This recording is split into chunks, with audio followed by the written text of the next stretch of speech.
জাকারিয়া হোসেন, আমরা অনেক ক্ষেত্রেই পরনির্ভরতা রয়েছে, কিন্তু নৈতিকভাবে কি আমরা কিছুটা শক্তিশালী হতে পারি কিনা? জনাব ফজলে হুদা বাদল একজন সাংসদকে সম্মান রেখেই বলছি। ইতিমধ্যে আপনি অনেকগুলা কন্ট্রোভার্সিয়াল এবং আপত্তিকর কথা বলেছেন, আমাকে এক্সট্রিমিস্ট বলেছেন।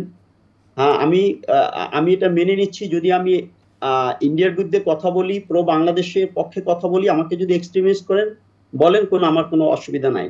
Thank you very much.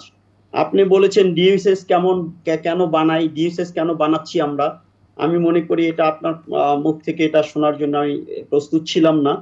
আচ্ছা, আপনি বলেছেন 11,000 কোটি, এই যে অপতথ্য বলি না, এইভাবে আপনাদের অপতথ্য ছড়ান।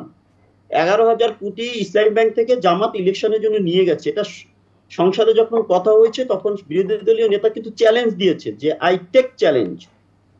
কিন্তু চ্যালেঞ্জ কি গ্রহণ করছে সরকার পক্ষ? আমি তো কোথাও পাইনি। কেউ তো বলে নাই যে আমরা এই চ্যালেঞ্জটা গ্রহণ করলাম এবং আমরা তথ্য উপত্য দিয়া এটা প্রমাণ করব। যাই হোক, একে বলে বিভ্রান্তিকর তথ্য দেওয়া, অপতথ্য দেওয়া। তারপরে বলেছেন আমাদের একজন উপদেষ্টা, তথ্য উপদেষ্টা সরকারি সফরে ইন্ডিয়ায় গিয়েছেন, উনি ইমিগ্রেশন থেকে ওনাকে ক্লিয়ারেন্স দেয়নি, উনি দেশে ফিরে আসছেন। এটা নাকি উনি তুড়ি মেরে দেশে ফিরে আসছেন, এটা একজন সাধারণ নাগরিক বলতে পারে। আপনি একজন সাংসদ হইয়া আপনি এটা কিভাবে বলেন? একজন ক্লিয়ারেন্স না পেলে সে দেশে ঢুকবে কেমনে? আর কি হ্যাডমটা দেখাইয়ে উনি চলে ফিরে আসছেন?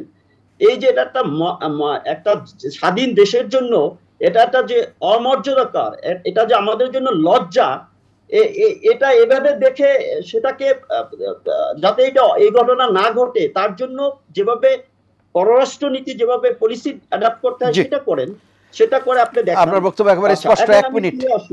এখন আমি ফিরে আসি, আপনি যেটা বলছেন, অবশ্যই আমি প্রথমেই বলছি যে এরকম একটা ভালো বিরোধী দল পাওয়া সত্ত্বেও যদি সুশাসন প্রতিষ্ঠা না হয় তার সমস্ত দায় দায়িত্ব পড়বে সরকারি দলের। অসংখ্য ধন্যবাদ।